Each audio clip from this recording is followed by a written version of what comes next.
Siti dan kita berada dalam episod pertama siri wawancara ini yang membawa tajuk Kepimpinan Berkualiti, Jejak Langkah Guru Besar. Okey, Assalamualaikum Guru Besar. Waalaikumsalam warahmatullahi Cipi Jo.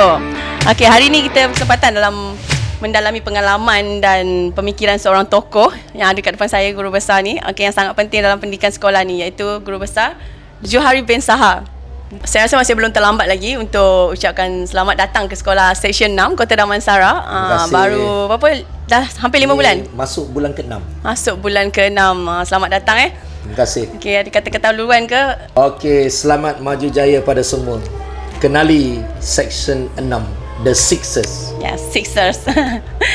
Okey, saya ada beberapa persoalan nak bertanya kepada Guru Besar untuk di-sharekan kepada inspirasi Sixers pada hari ini. Okey. Boleh. So, soalan pertama saya nak tanya kepada GB ni, okey, dalam bidang pendidikan ni kan, sepanjang melibatkan diri dalam bidang pendidikan ni, apa yang mendorong GB untuk jadi seorang pendidik? Okey, sebenarnya saya terdorong untuk menjadi seorang guru ni adalah daripada dorongan dan doa daripada kedua ibu bapa saya. Memang terus terang cakap, dari kecil tak terlintas pun dalam jiwa ni untuk menjiwai atau menjadi seorang guru. Tetapi itulah, ya, berkat doa ibu dan ayah. Dan sehingga sekarang saya rasa saya tidak salah membuat pilihan, dan menjadi guru sebenarnya adalah pilihan yang paling tepat dan sesuai dengan jiwa saya.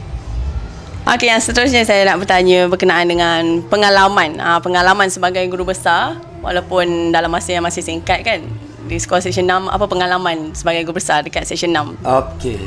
Saya bermula sebagai guru besar di SK Damansara Jaya 1 pada bulan Ogos 2020. Jadi sehingga tahun 2023 bulan Jun saya mula berkhidmat di sekolah Seksyen 6 Kota Damansara.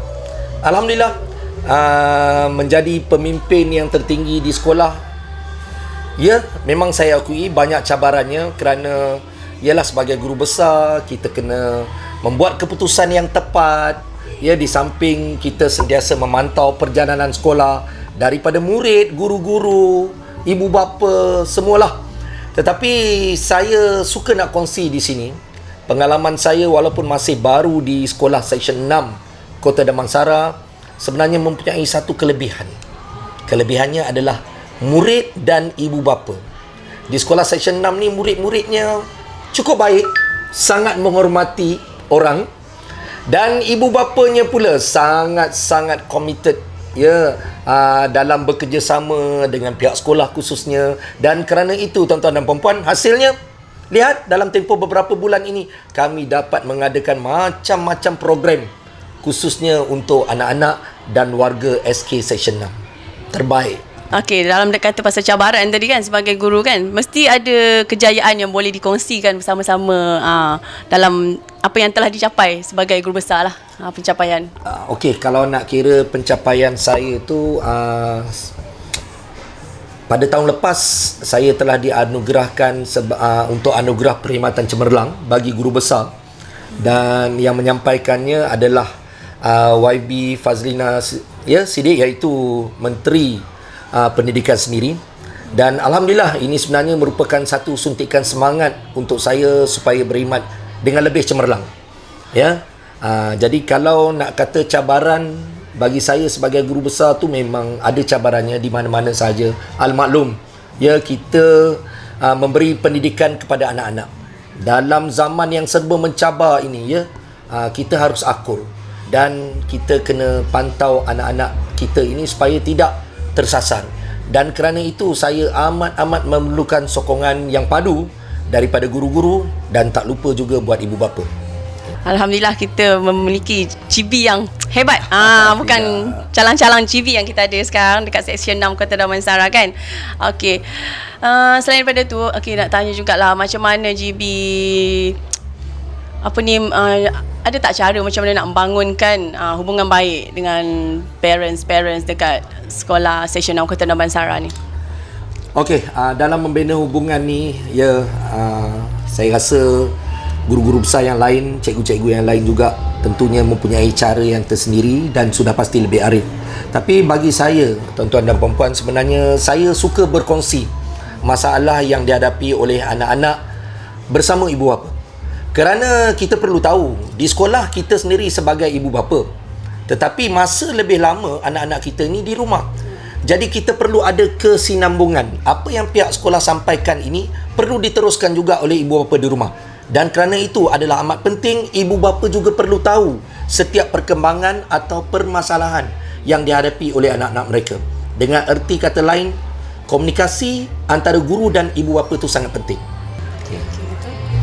Okay, last but not least, apa pesanan daripada GB Jo sebagai seorang pendidik kepada anak-anak didik dekat sekolah Seksyen 6 Kota Damansara ni untuk mencapai kejayaan dalam kehidupan diorang dalam bidang pendidikan ke kurikulum dan sebagainya lah.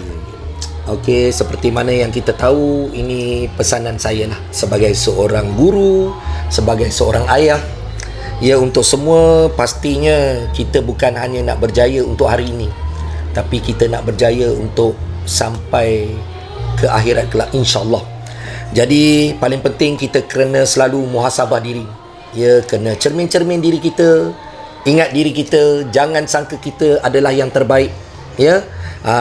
Selain daripada itu, anak-anak perlu ingat bahawa bidang akademik ini sangat penting. Ya, kita mesti ada pendidikan. Ya, dalam hidup ni kita mesti ada pendidikan. Ya, bukan hanya pendidikan dari segi akademik yang kita dapat di sekolah, tetapi jangan lupa juga ya pendidikan agama. Ya, anak-anak, pendidikan agama. Selain daripada itu, kita juga perlu selalu menghormati orang yang lebih tua daripada kita, terutamanya ibu bapa.